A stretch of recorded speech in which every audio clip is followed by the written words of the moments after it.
అడుగుతున్నానండి, జగన్మోహన్ రెడ్డి గారు సీఎం అవుతారా మీ ఆస్ట్రాలజీ ప్రకారం?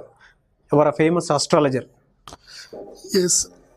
So, నేను క్వాలిఫైడ్ ఆస్ట్రాలజర్ని, have done MA Sanskrit and MA astrology, MSc yoga therapy and PhD in astrology.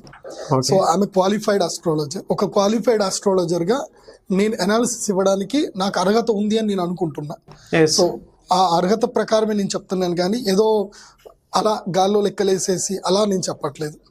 వాడి యొక్క తంత్ర విధానాలు కొన్ని ఉంటాయి, అవి చేయడం వల్ల ఏం జరుగుతుందనంటే నీ యోగాన్ని నువ్వు సిద్ధింపజేసుకోవచ్చు. నీ యోగానికి ఏవైతే గ్రహాల ఆటంకం వస్తున్నాయో వాటిని నివారణ చేసుకొని నువ్వు సిద్ధింపజేసుకోవచ్చు. ఓకే. సో ఆ సిద్ధింపజేసుకునే ప్రయత్నంలో జగన్మోహన్ రెడ్డి గారు ఉన్నట్టుగా నాకు సమాచారం వచ్చింది. సో దీన్ని బట్టి చెప్పేది ఏంటంటే ఆ 73 స్థానాలు అయితే కన్ఫర్మ్, అయితే ఈ 36 స్థానాలు దైవ బలం మీద అతనికి సిద్ధించే అవకాశాలు ఉన్నాయి.